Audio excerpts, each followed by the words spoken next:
서울에서 살다가 남편이 떠난 뒤 나는 짐을 싸서 시골로 내려왔다.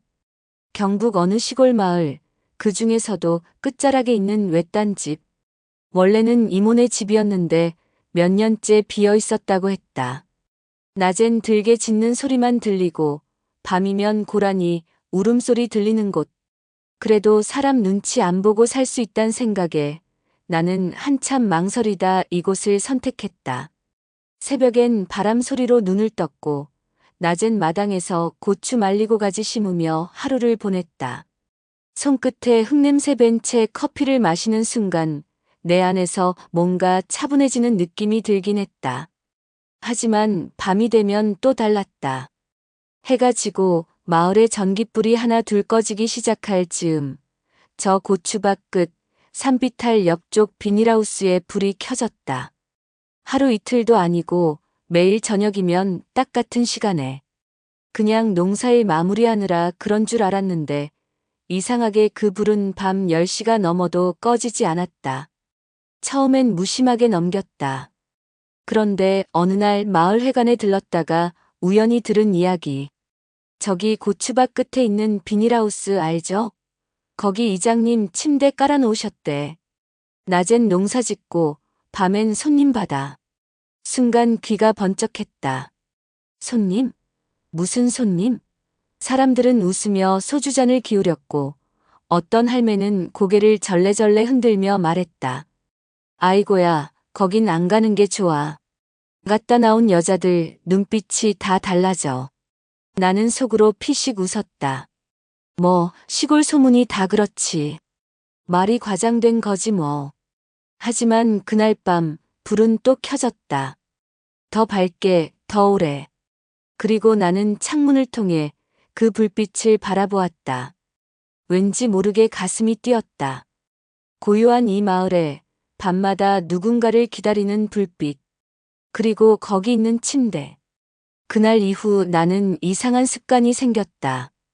저녁 8시가 넘으면 꼭 커튼을 젖히고 창밖을 바라보는 일. 마당 끝에서 살짝 고개를 틀면 고추밭 너머로 보이는 비닐하우스.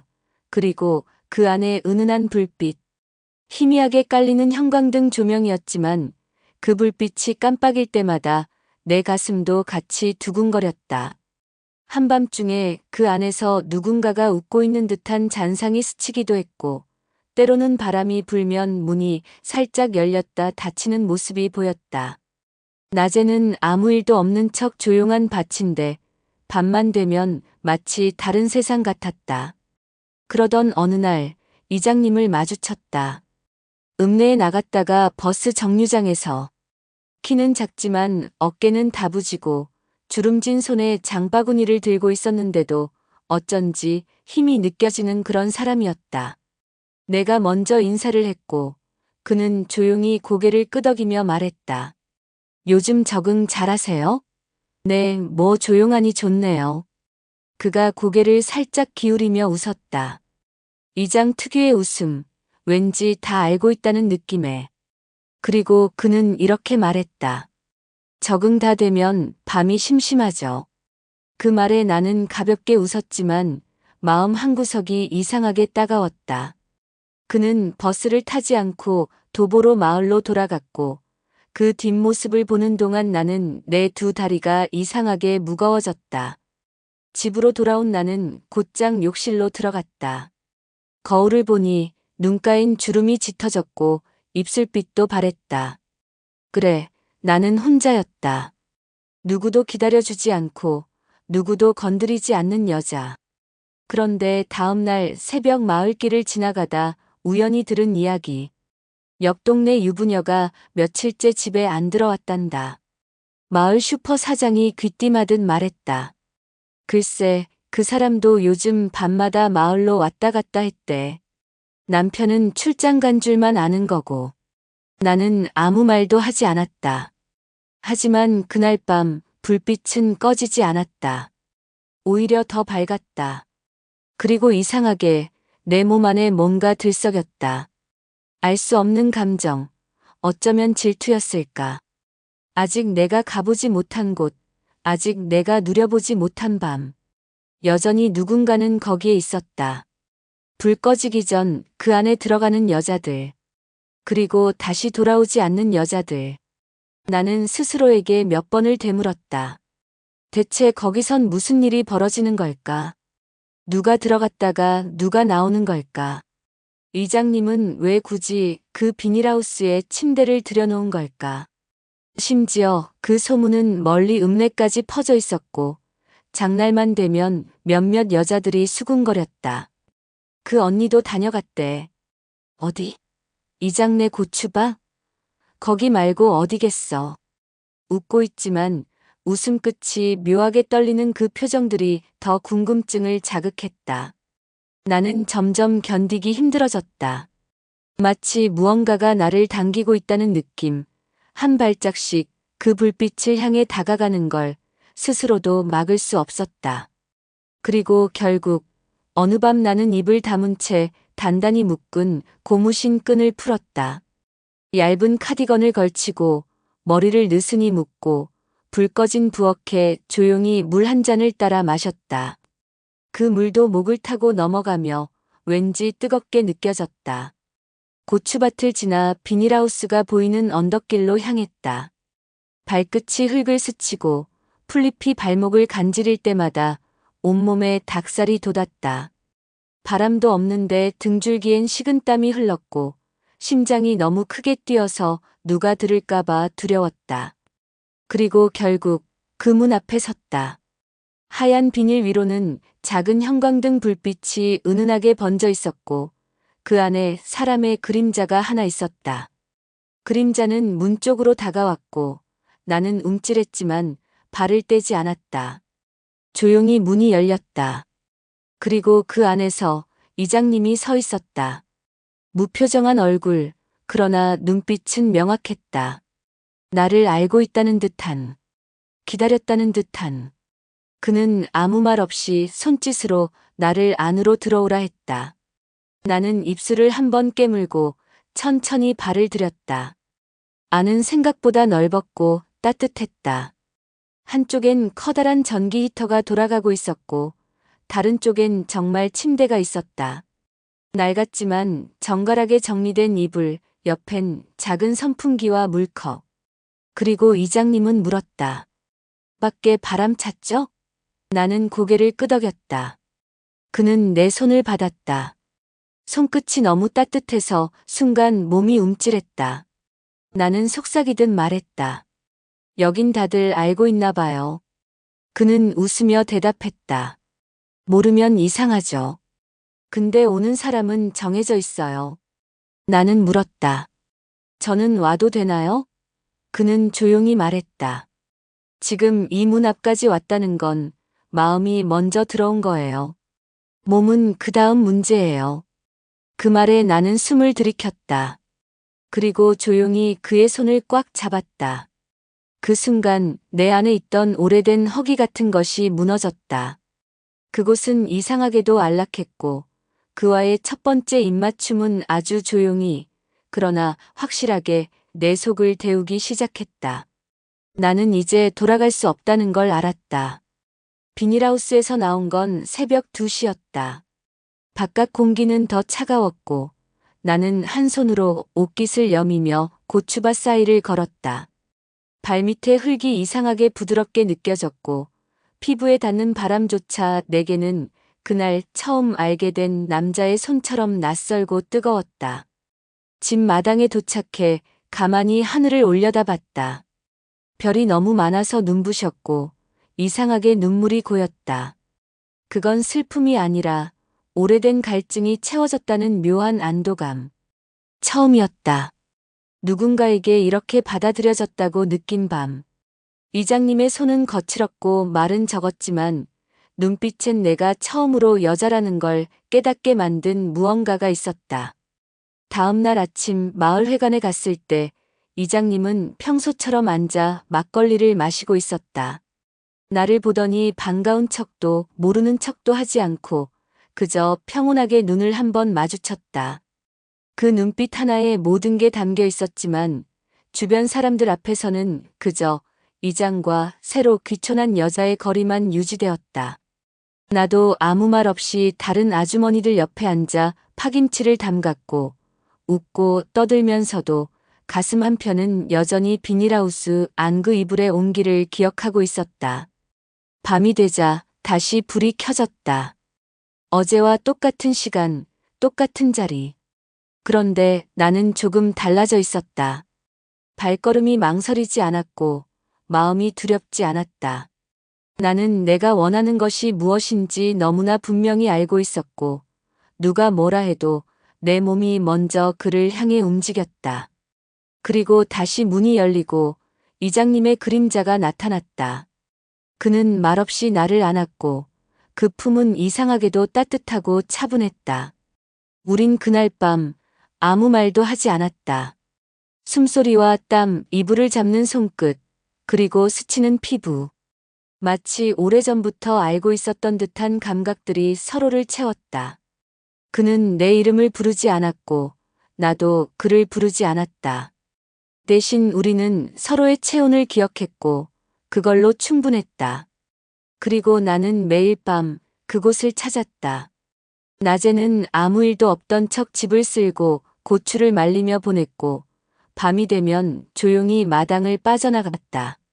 비닐하우스의 불은 이제 나만을 위한 신호 같았고 그 침대 위의 시간이야말로 내가 숨 쉴 수 있는 진짜 공간이었다. 그런데 그 불빛을 바라보는 또 다른 눈이 있다는 걸 나는 몰랐다. 그날 밤 이상하게도 불이 켜지지 않았다. 고추밭 너머 비닐하우스는 조용했고 형광등 불빛 하나 보이지 않았다. 처음엔 단순한 오해라고 생각했다. 혹시 아픈 걸까 아니면 무슨 일이라도 생긴 걸까? 나는 2번이나 현관문을 열고 마당을 나갔다가 다시 돌아왔다. 마치 버려진 여자가 된 것처럼 마음이 허전했고 심장이 조급해졌다. 이런 마음을 들키면 안 되는데 내 안에서 자꾸만 뭔가가 쿡쿡 찔렀다.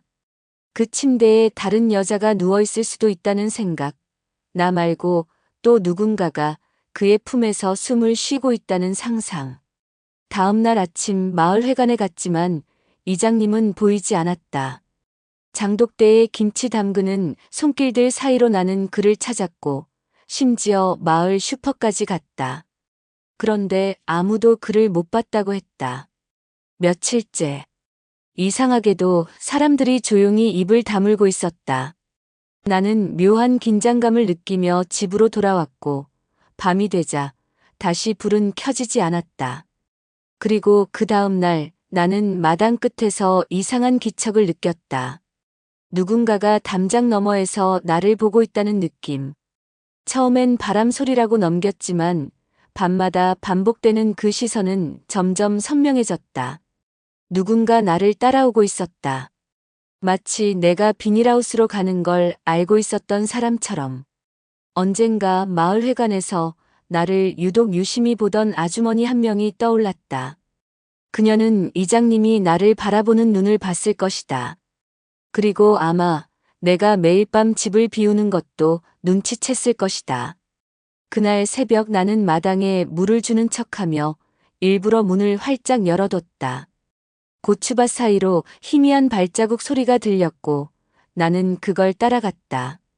그런데 놀랍게도 비닐하우스 쪽이 아니라 우리 마당 안 우물 옆에 멈췄다. 그곳엔 낯익은 여자 하나가 서 있었다. 머리는 질끈 묶었고 손엔 뭔가를 쥐고 있었다.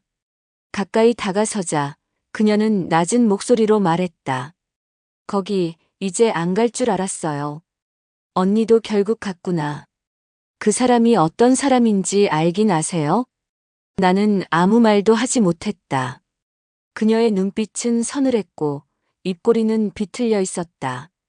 그리고 그녀는 내게 다가와 조용히 사진 한 장을 내밀었다. 그 사진엔 이장님과 함께 누워있는 또 다른 여자의 모습. 그리고 그 여자 몇 달 전 사라졌다는 바로 그 유부녀였다. 나는 사진을 손에 쥔 채 아무 말 없이 고개를 들었다. 그리고 깨달았다. 그 침대에 누웠던 건 나 하나가 아니었고 거기서 다시는 나오지 못한 여자도 있다는 걸. 비닐하우스엔 침대가 있었다. 그리고 그 침대는 누군가를 데우기도 했지만 또 누군가를 삼켜버리기도 했다는 걸. 사진 속 여자의 얼굴은 또렷했다. 허리까지 내려온 머리를 풀고 침대에 앉아 웃고 있는 모습. 그 옆엔 셔츠만 걸친 이장님이 있었다. 사진 속 풍경은 분명히 내가 다녀간 바로 그 비닐하우스였고 침대 시트의 주름조차 내 기억 속 그것과 똑같았다. 나는 사진을 들고 마당 끝에 서 있었다. 내 안에 무언가가 쿵 하고 내려앉았다. 질투보다 먼저 찾아온 건 두려움이었다. 단순히 남자를 공유했다는 문제보다 그 여자가 더 이상 돌아오지 않았다는 게 문제였다. 사진을 건넨 여자는 나보다 나이가 어려 보였지만 눈빛은 뻣뻣하고 분명했다. 그녀가 말했다. 그 언니도 날 봤을 거예요. 여기 와서도 몇 번 마주쳤거든요. 내가 이장님 쳐다보는 것도. 나는 입을 다물었다. 그녀는 눈을 가늘게 뜨며 속삭였다. 언니, 그 사람한테 빠지면 빠질수록 나중에 진짜 무서워져요. 그 사람 여자들 지워요. 그 말은 너무 조용했지만 내 귓가에 오래 남았다. 나는 사진을 숨기듯 주머니에 넣고 돌아섰다. 그날 밤 고추밭을 지나며 나는 다시 비닐하우스 앞에 섰다. 며칠 동안 켜지지 않던 불빛은 다시 들어와 있었다. 이번엔 문이 조금 열려 있었고 안에선 작은 라디오 소리가 들렸다. 너무 익숙한 풍경. 하지만 그 안으로 들어가진 않았다. 나는 조용히 뒷문으로 돌아가 창문 틈 사이를 들여다봤다. 그곳엔 아무도 없었다. 침대 위엔 정갈하게 개어진 시트와 한쪽 벽엔 여자들의 립스틱 몇 개가 꽂힌 파우치가 있었다. 그건 내가 둔 게 아니었다. 분명 다른 여자들의 흔적. 그리고 선반 위엔 낡은 핸드폰이 하나 놓여 있었다. 화면은 깨졌고 전원도 꺼져 있었다. 나는 문을 열고 안으로 들어갔다. 바닥을 천천히 훑으며 핸드폰을 집어들었고 그 안에서 흔적을 찾으려 했지만 배터리는 완전히 방전된 상태였다. 이장님은 없었다. 대신 벽에 걸린 수건이 축축하게 젖어 있었고 컵엔 반쯤 마신 소주가 남아 있었다. 그는 분명 조금 전까지 여기 있었다는 뜻. 나는 조용히 손끝으로 침대 시트를 쓰다듬었다. 그 안에 몇 명의 여자들이 누웠을까. 나처럼 온기를 찾아 들어왔던 외롭고 갈증난 여자들. 다음 날 마을회관에서 이장님을 다시 봤다. 그는 내게 다가와 낮은 목소리로 물었다. 어제 왜 안 들어왔어요? 나는 그를 똑바로 바라보며 물었다. 그 여자들 어디 갔어요? 그는 순간 움찔했지만 곧 웃으며 말했다. 사람들 다 사는 데로 갔죠. 어디 가든 그 사람 못 찾아가는 거예요. 그 말이 이상하게도 대답 같지 않았다. 돌아간 게 아니라 밀려난 것 같다는 느낌. 그날 밤 나는 비닐하우스 안에 다시 들어가 침대에 앉았다. 그리고 핸드폰을 충전기에 꽂아 켰다. 화면이 켜졌고 갤러리에 마지막 남은 영상 하나가 떴다. 여자의 목소리. 낮고 떨리는. 나 이장님 좋아했어요. 근데 내가 지금 있는 곳이 어디인지 모르겠어요. 화면은 끊겼다. 그리고 나는 소름이 돋은 채 그 어두운 공간에 홀로 앉아 있었다. 핸드폰 영상은 거기서 끊겼지만 내 머릿속은 온통 그 여자의 마지막 말로 가득했다. 지금 있는 곳이 어딘지 모르겠어요. 그 말이 농담처럼 들리길 바랐지만 어쩐지 너무 진심이었다. 나는 혼자 비닐하우스에 앉아 있었다. 형광등은 희미하게 깜빡였고 라디오에서 흘러나오는 90년대 트로트가 오히려 그 공간을 더 낡고 오래된 감옥처럼 만들었다.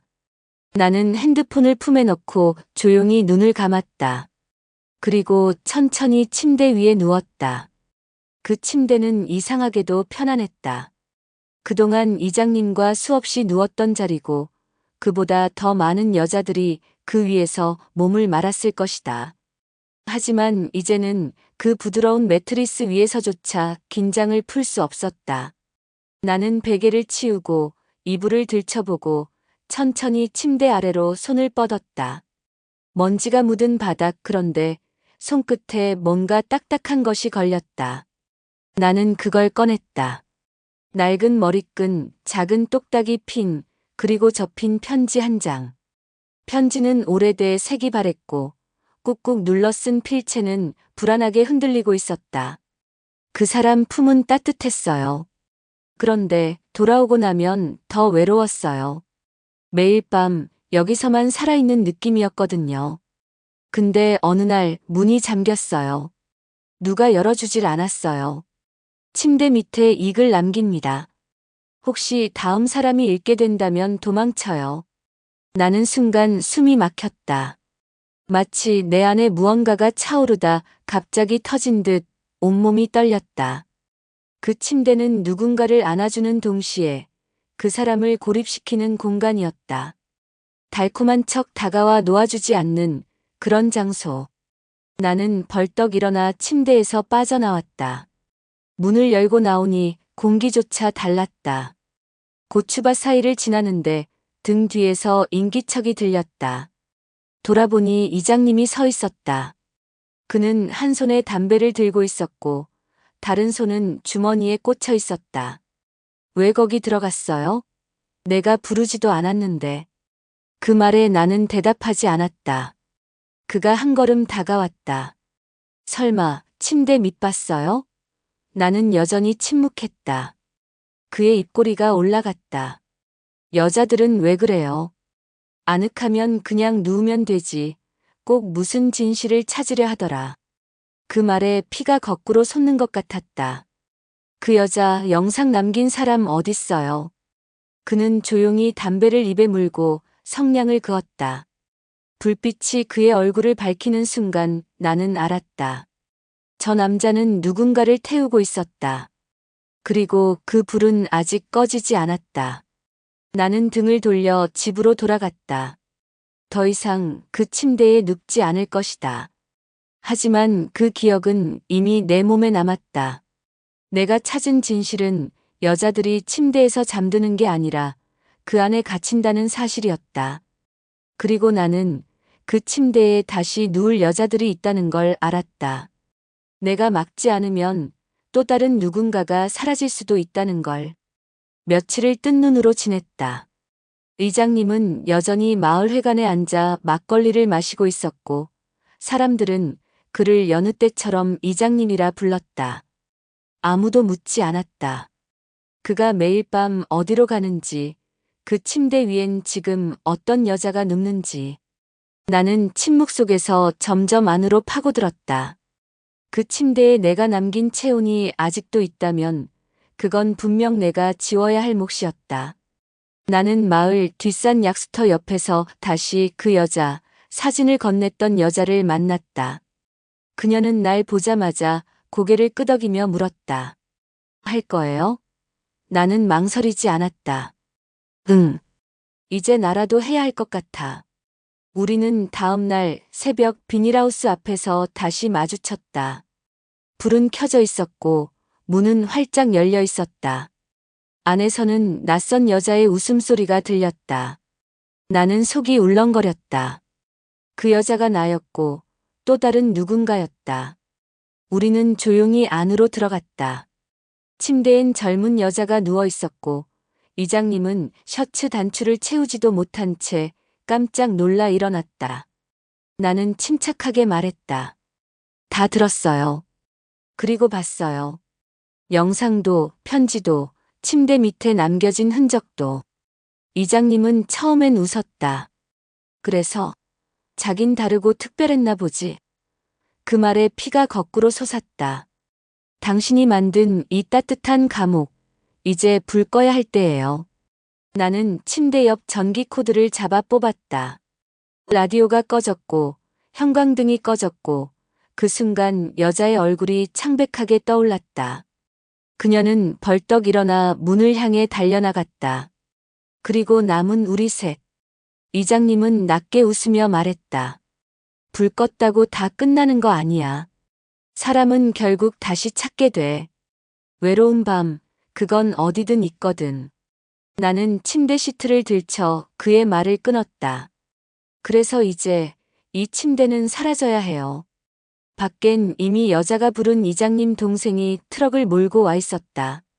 트럭 짐칸에는 작은 화목난로와 철망이 실려 있었고 우리는 말없이 그 침대를 분해에 던져 넣었다. 마을회관에서 본 사람들 몇이 멀리서 그 모습을 지켜봤지만 아무도 다가오지 않았다.